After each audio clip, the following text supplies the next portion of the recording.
dis simplement, une équipe de France avec 8 joueurs noirs, c'est curieux. Éric Zemmour, le chantre de la politique, qui a fait une très belle déclaration façon général de Gaulle devant un micro. Moi, si j'étais président, me rappelant François Hollande devant Nicolas Sarkozy, moi je. En tout cas, il a perdu. Là, aux élections législatives, les dernières, il a ramené 0 candidat. Alors, Éric Zemmour, il est intéressant. Pourquoi il est intéressant? Parce qu'en fait, comme c'est un journaliste à la base, un essayiste qui fait écrire ses livres par d'autres personnes d'ailleurs, il est sur un plateau télé avec une espèce de légitimité, avec une nouvelle stature d'homme politique, et donc il affirme sans trembler, c'est ce qu'on appelle un joker de l'extrême droite, un peu comme Bassem, mais d'un autre niveau. Il affirme sans trembler et de façon totalement décomplexée, 8 noirs dans l'équipe de France de foot, c'est curieux. Alors ça nous appelle à une réflexion. Qu'est-ce qui est curieux? Ce qui est curieux, c'est que le noir n'est nécessairement pas français, puisque sa place n'est pas dans l'équipe de foot. En Guadeloupe, majoritairement, les gens sont de quelle couleur, Eric? Ils sont noirs. En Martinique? Nouvelle-Calédonie? Après, tu vas me parler des Caldoches. Guyane? La Réunion? Mayotte? Wallis et Futuna? Saint-Pierre-et-Miquelon, etc. Tahiti, la Polynésie, les dom-toms, quoi, en fait, et la Polynésie. Donc, alors, ce qui veut dire que déjà, tu exclus une partie de ces Français qui sont Français, avant toi en plus. Parce que je rappelle que toi, t'es algérien, faut pas l'oublier. Même ton visage le dit que t'es algérien. Éric Zemmour, c'est pas très français comme nom, En plus, Éric Zemmour, tu oublies qu'en 1942, tu te serais fait rafler et fait mettre dans un train, en partance pour Auschwitz. Je l'ai écrit dans Voleurs d'âme, donc pour ceux qui ne le savent pas. Donc mon cher Eric, quand tu parles comme ça, c'est bien d'aller chercher des clients.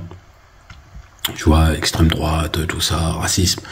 Tu es amoureux de la France, ça se voit dans des propos, t'es un patriote. Tu as même le sang bleu, j'en suis sûr, il n'est même pas rouge.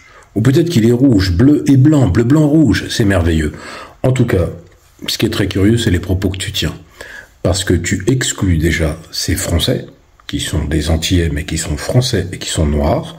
Et ensuite, tu exclus une deuxième catégorie, ce sont les Français qui ne sont pas ce que toi tu appelles les Français de souche, parce que ça veut rien dire en vérité, parce que toi-même, tu n'es pas un Français de souche, tu es un Algérien, Eric. C'est qu'en fait, les Noirs, qui ont choisi d'être français, qui ont la nationalité française depuis plusieurs générations pour certains, eux aussi tu les exclus. Puis après, il y a aussi le côté sportif. J'ai envie de dire que Didier Deschamps, ou d'autres, quand ils prennent des Noirs, ils prennent les meilleurs joueurs. Ils prennent pas les gens parce qu'ils sont noirs ou parce qu'ils sont arabes. Eric?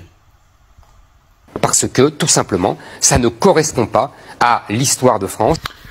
Alors Eric, qu'est-ce qui correspond à l'histoire de France, sachant que tu as plus de 180 000 tirailleurs qui sont engagés à la Première Guerre mondiale, tirailleurs sénégalais. Je rappelle que les tirailleurs sénégalais ont été créés en 1875 par le préfet Faidherbe au Sénégal. C'est pour ça qu'on les appelle tirailleurs sénégalais, parce qu'après, rapidement, il n'y avait pas que des Sénégalais. Des Ivoiriens, des Congolais, des Comoriens, etc. Après, il y a eu des Algériens, des Marocains qui eux, étaient des tirailleurs qu'on appelait aussi les spahis. Peu importe. Il y a donc des centaines de milliers d'Africains qui ont combattu pendant la Première Guerre mondiale. Avant, ils ont même combattu le roi Béhanzin au Dahomey. On a envoyé des tirailleurs pour se battre là-bas parce que, je rappelle que les troupes coloniales avaient été créées puisque le soldat français mourait de maladies aussi bien aux Antilles, la fièvre jaune. On en a l'exemple avec le général Richepense, qui est mort de sa belle mort.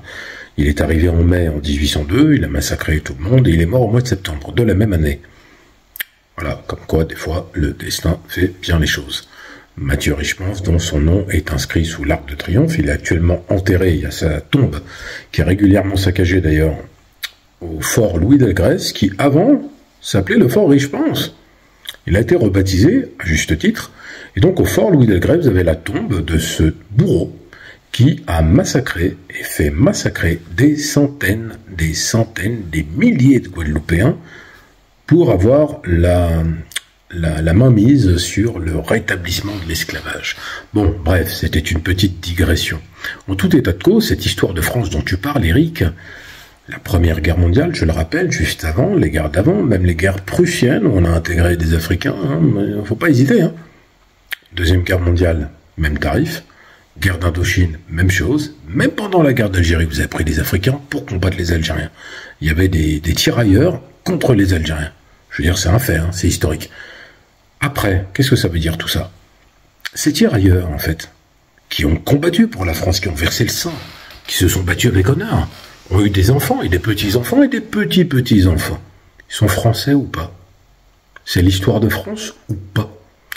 Les résistants de la mosquée de Paris, par exemple, les FTP, les francs-tireurs partisans, qui se sont battus contre les nazis, le Capitaine Rose, l'Antillais, tous ceux qui sont venus de Guadeloupe et de Martinique pour combattre le nazisme, certains ont même pris des barques, des bateaux pour pouvoir rejoindre les États-Unis afin de venir après en avion pour mourir en France dans l'anonymat le plus complet.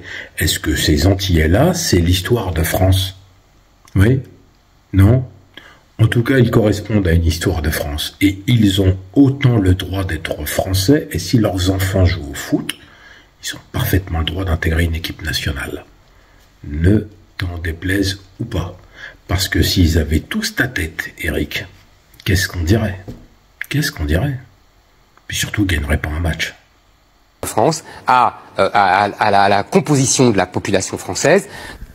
Tu tournes en rond, mon pauvre Eric. Tu nous parles de la composition de la population française. C'est quoi aujourd'hui la composition de la population française? L'Île-de-France est le département, la région, l'Île-de-France, la plus peuplée de France.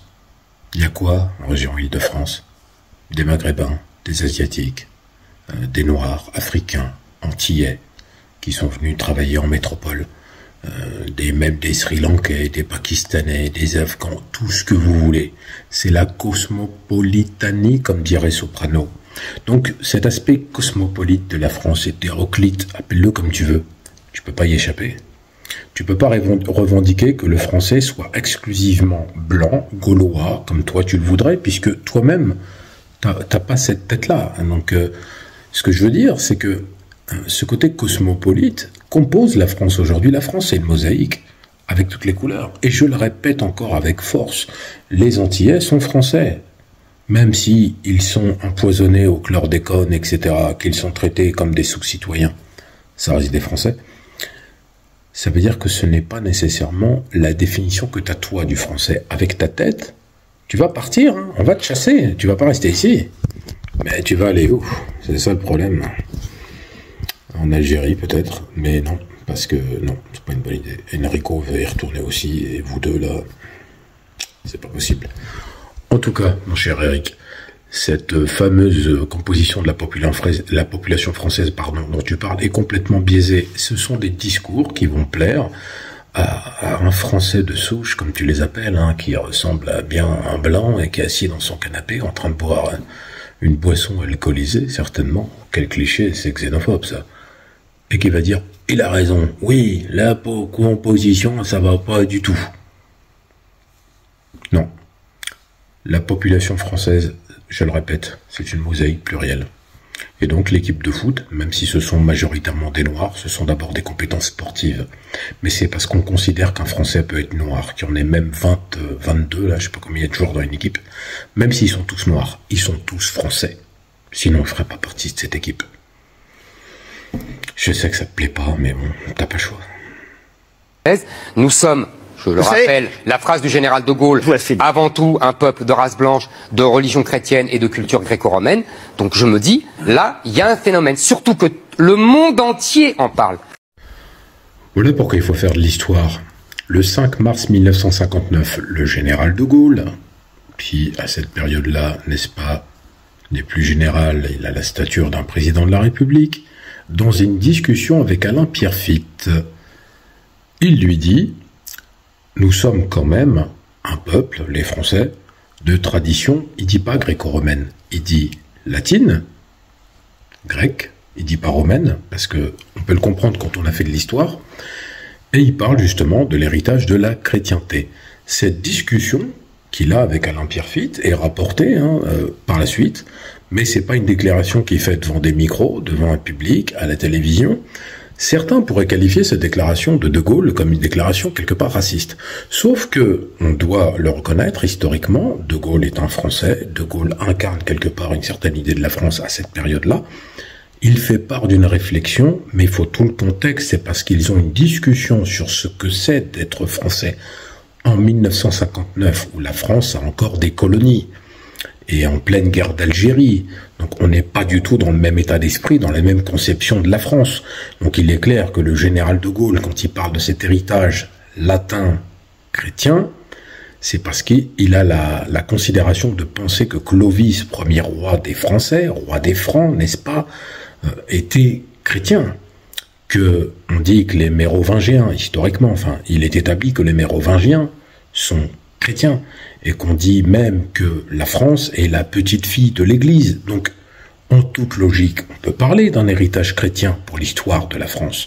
On peut parler aussi d'un héritage latin. Néanmoins, on ne parle pas de l'héritage andalou, parce que même le général de Gaulle n'avait peut-être pas cette information ou l'avait occultée de son esprit. Parce qu'en vérité, on ne peut pas parler d'héritage gréco-romain. Je rappelle que les textes grecs, tels que ceux d'Aristote, Socrate n'a pas fait de texte, par exemple. Socrate, c'est de la tradition orale. Je prends, par exemple, Aristote, qui reste, entre guillemets, ce qui symbolise le plus la philosophie grecque. Dois-je rappeler que tous ces Grecs sont d'abord allés en Afrique pour étudier la philosophie, les mathématiques et l'astronomie, mais quand bien même, quand ils ont produit leurs textes, qui les a ramenés aux Français? Vous avez 2 secondes. 1, 2. Les Arabes, les musulmans de Cordoue et de l'Andalousie, qui, je le rappelle, ont occupé l'Espagne pendant une période de plus de 400 ans. Ils ont été chassés en 1492, n'est-ce pas, en même temps que la découverte de l'Amérique tardive par Christophe Colomb. Mais ce qui est important, c'est qu'est-ce qu'ont laissé les musulmans, parce que vous avez parlé de Charles Martel, etc. C'est pas ça, faut pas les réduire à ça. Qu'est-ce qu'ils ont laissé comme héritage? C'est que vous avez des philosophes. Vous avez un très bon livre qui s'appelle La Confrérie des Éveillés sur ce sujet. Vous en avez d'autres aussi. Mais en tout état de cause, qu'est-ce qu'ils ont laissé? Ces philosophes andalous, comme par exemple Ibn Rushd, connu sous le nom d'Averroès. On sait que les traductions et la transmission des textes d'Aristote sont passés par là. Allez voir un film comme Le Nom de la Rose, par exemple. C'est pas un film très vieux non plus, avec Sean Connery. Vous avez justement le fait qu'en France, dans des monastères, ils ont caché des livres qui venaient d'Andalousie parce que ça venait des musulmans. Ces livres n'étaient pas des livres sur l'islam, c'était la traduction des textes grecs d'Aristote et d'autres sur des pensées philosophiques qui ont permis, en fait, d'amener à une réflexion, à une pensée, à des postures philosophiques. Et ça a amené le siècle des Lumières en France. C'est pas négligeable. Donc cet héritage judéo-chrétien dont on nous parle de manière récurrente, mais là, Zemmour, lui, il a parlé d'héritage gréco-romain. Il a enlevé le judéo de l'histoire. Pourtant, c'est un juif d'origine, on va comprendre. Mais en tout état de cause, l'héritage chrétien, il est réel, bien sûr, on ne va pas le contester. L'héritage latin, il est à nuancer, grec aussi, mais il n'y a pas de Romains dans l'histoire, parce que les Romains n'ont pas du tout conceptualisé la France et amené quelque chose qui a permis de construire un pays ou une identité française. En tout cas, il prend une phrase du général de Gaulle qu'il a mal citée, et il ne donne pas le contexte dans lequel elle a été dite, cette phrase. Vous voyez, c'est très différent, parce qu'il veut se coller au général de Gaulle en disant « Mais attendez, moi je pense comme le général de Gaulle, le français, c'est ça. » Mais comment on va faire, entre guillemets, accepter en 2024 la conception d'un Français en 1959? Ça fonctionne pas. Donc il faut être très très lucide avec l'histoire et très honnête avec l'histoire, c'est important. Apprendre son histoire est un acte de résistance, c'est notre credo. Acioleggia, édition. Retrouvez-moi pour d'autres vidéos, donc abonnez-vous, commentez, partagez. Si vous ne le faites pas, j'ai plus de force. Moi, j'ai besoin de vous, en fait, pour que je puisse continuer à le faire. Merci d'être de plus en plus nombreux à me suivre. On est ensemble.